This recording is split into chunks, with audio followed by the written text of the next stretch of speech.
पोट भरेल पण मन भरणार नाही एवढं टेस्टी आलू मटर मसाला सँडविच आहे. मस्त कुरकुरीत तयार होतं आणि चवीला खूप जास्त अप्रतिम लागते आणि घरातल्या मोजक्या साहित्यात आणि कोणीही बनवू शकेल एवढं सोपी आहे. हे सँडविच तुम्ही मुलांना टिफिनमध्ये सुद्धा देऊ शकता. चला मग मसाला सँडविच बनवायला सुरुवात करूया. त्यासाठी मी कढईमध्ये 2 पळी तेल टाकलेलं आहे. तेल छान गरम झाल्यानंतर यामध्ये अर्धा चमचा मोहरी टाकायची. मोहरी छान फुटल्यानंतर यामध्ये 5 ते 6 कढीपत्त्याची पानं चिरून किंवा अशा पद्धतीने तोडून टाकली तरीसुद्धा चालेल. नंतर एक बारीक चिरलेली हिरवी मिरची, थोडंसं किसलेलं अद्रक यामध्ये टाकलेलं आहे. पाव चमचा जिरं टाकायचं आणि सर्व साहित्य 10-15 सेकंद छान फ्राय करून घ्यायचं. नंतर यामध्ये अगदी थोडंसं हिंग टाकायचं आणि 2 मीडियम साईजचे कांदे बारीक चिरून टाकायचे आहेत आणि कांदे थोडेसे मऊ होईपर्यंत, थोडेसे ट्रान्सपरंट होईपर्यंत याला आपण परतवून घेऊ. तर इथे कांदा छान परतून झालेला आहे. यामध्ये आपण काही मसाले टाकून घेऊ. तर सुरुवातीला अर्धा छोटा चमचा यामध्ये मी हळद टाकलेली आहे. पाव छोटा चमचा गरम मसाला आणि 1 चमचा बेडगी मिरची पावडर टाकलेली आहे. तर हा मसाला बनवण्यासाठी ना पावडर मसाले खूप जास्त वापरायची गरज नाही. हवं तर तुम्ही थोडंसं धने पावडर यामध्ये टाकू शकता.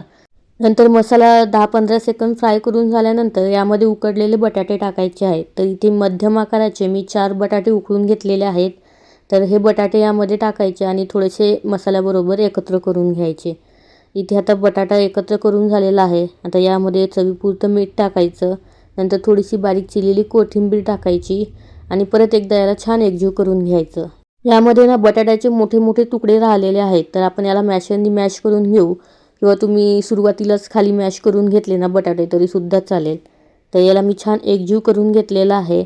इथे बटाटे छान मॅश करून झालेले आहेत. आता या स्टेजला यामध्ये उकडलेले मटार टाकायचे आहेत. तर जे आता थंडीच्या दिवसामध्ये ताजे मटार मिळतात ते मटार मी उकडून यामध्ये टाकलेले आहेत आणि थोडेसे जास्त प्रमाणात टाकलेले आहेत. इथे ना मी जवळपास पाऊण वाटी एवढे उकडलेले वाटाणे वापरलेले आहेत. आता यामध्ये थोडीशी कसुरी मेथी पावडर टाकूयात आणि अर्धा चमचा यामध्ये चाट मसाला टाकूयात. चाट मसाल्याऐवजी ना तुम्ही आमचूर पावडरसुद्धा इथे वापरू शकता. नंतर थोडीशी बारीक चिरलेली कोथिंबीर टाकायची आणि परत एकदा सर्व साहित्य छान एकजीव करून घ्यायचं. जवळपास 2 मिनिट मी हा मसाला छान परतून घेतलेला आहे. तर इथे आपला सँडविचचा मसाला किंवा बटाट्याची आणि मटारची चटणी तयार झालेली आहे. हा मसाला आपण एका प्लेटमध्ये काढून घेऊ आणि थंड होण्यासाठी थोडा वेळ बाजूला ठेवून देऊ. बटाट्याचा हा मसाला जेवढा जास्त चविष्ट बनेल ना तेवढंच सँडविचसुद्धा आपलं चविष्ट बनत जातं. तर याला आपण थोडा वेळ बाजूला ठेवून देऊ आणि सँडविचसाठी हिरवी चटणी बनवून घेऊ. त्यासाठी मिक्सरच्या छोट्या भांड्यामध्ये 1 मूठ भरून कोथिंबीर घेतलेली आहे. 8 ते 10 पालकाची पानं, 1 हिरवी मिरची, नंतर 1 तुकडा अद्रकचा घेतलेला आहे. अर्धा चमचा यामध्ये भाजलेल्या जिऱ्याची पावडर आणि पाव चमचा यामध्ये काळं मीठ, 2 चमचे बारीक शेव घेतलेले आहेत चटणीला छान घट्टसरपणा येण्यासाठी. नंतर यामध्ये थोडासा लिंबाचा रस पिळायचा. नंतर थोडंसं यामध्ये साधं मीठ टाकलेलं आहे आणि पाव चमचा किंवा थोडंसं यामध्ये पुदिना पावडर टाकलेली आहे. याऐवजी फ्रेश पुदिनासुद्धा तुम्ही इथे वापरू शकता. नंतर 2 बर्फाचे तुकडे घेतलेले आहेत. तर सुरुवातीला ना बर्फाचे तुकडे कमीच घ्यायचे. गरज वाटली तर एखादा तुम्ही परत यामध्ये वाढवू शकता. आता हे सर्व साहित्य ना मिक्सरला छान बारीक वाटून याची चटणी बनवून घ्यायची. मस्त दाटसर अशी ही चटणी आपली तयार होते. तर ही चटणी मी एका वाटीमध्ये काढून घेतलेली आहे. मसालासुद्धा थंड झालेला आहे. आता लगेच सँडविच बनवू. सँडविच बनवण्यासाठी इथे मी 2 स्लाइस ब्रेड घेतलेले आहेत. एका ब्रेडवरती ना बनवून घेतलेली हिरवी चटणी लावायची.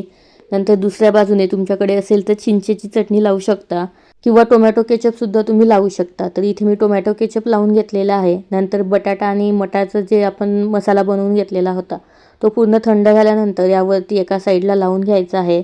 तर तुम्हाला मसाला किती हवा ना त्यानुसार तुम्ही हा कमी जास्त लावून घेऊ शकता. याला थोडंसं छान दाबून एकसारखं करून घ्यायचं. नंतर जी दुसरी ब्रेड आहे ती यावरती ठेवायची.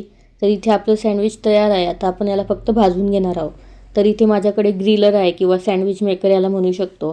तर याला थोडंसं तूप, बटर किंवा तेल काहीही लावून घेऊ शकता जे तुमच्याकडे आहे. तुमच्याकडे हे सँडविच मेकर नसेल ना तर तुम्ही हे सँडविच तव्यावरती सुद्धा भाजून घेऊ शकता. बटर वगैरे लावून झाल्यानंतर यामध्ये ते सँडविच ठेवायचं आणि हे सँडविच मेकर बंद करून घ्यायचं. नंतर सर्वात कमी आचेवरती उलटपालट करून हे सँडविच आपण दोन्ही बाजूने भाजून घेणार आहोत. तर गॅसची फ्लेम नाही सर्वात कमी ठेवायची कारण ब्रेड लगेच जळायला लागते. तर अगदी 3 ते 4 मिनिटांमध्ये आपलं हे सँडविच बनवून तयार होतं. सँडविच भाजून होत आहे तोपर्यंत आपण चीज सँडविच बनवूयात. प्रोसेस अगदी सेम आहे. फक्त बटाटा लावून झाल्यानंतर त्यावरती थोडंसं चीज टाकायचं. तर इथे मी मॉझरेला चीज वापरलेलं आहे. तुम्ही चीज स्लाईससुद्धा इथे वापरू शकता. नंतर आता मी तुम्हाला हे सँडविच तव्यावरती भाजून दाखवते. तर इथे मी नॉनस्टिक तवा घेतलेला आहे. तुम्ही लोखंडीसुद्धा घेऊ शकता. तव्याला थोडंसं तूप, बटर, तेल जे असेल ते लावायचं आणि वरच्या बाजूने सुद्धा थोडंसं तूप, बटर वगैरे लावून घ्यायचं आणि चमच्याने थोडं थोडं प्रेस करून आपल्याला हे सँडविच दोन्ही बाजूने उलटपालट करून भाजून घ्यायचं आहे. सँडविच मेकरमधले सँडविच तुम्ही बघू शकता, मस्त भाजून झालेला आहे आणि खूप जास्त सुंदरसुद्धा दिसत आहे. तुम्ही इथे सँडविचचा आवाजसुद्धा ऐकू शकता, मस्त कुरकुरीत झालेला आहे आणि याला मी कट करून सुद्धा दाखवते. तुम्ही बघू शकता याचं आतमधलं टेक्स्चर. आणि हे चीज वगैरे यायच्या आधी आपण असेच सँडविच खायचो, हे तुम्हा सर्वांना माहितीच आहे. तर तव्यावरचं सँडविचसुद्धा दोन्ही बाजूने छान खरपूस होईपर्यंत भाजून घेणार आहोत. इथे बघू शकता तव्यावरच्या सँडविचला सुद्धा रंग खूप सुंदर आलेला आहे आणि मस्त कुरकुरीतसुद्धा हे झालेलं आहे. तर यालासुद्धा मी कापून घेते. तुम्ही याचं आतमधलं टेक्स्चर बघू शकता. हे सँडविच थोडंसं चीझी लागते, खूप जास्त चविष्ट लागते. चीज असेल तर टाकायचं किंवा नाही टाकलं ना तरीसुद्धा चालेल. तर अशा प्रकारे आपलं आलू मटर मसाला सँडविच तयार झालेलं आहे.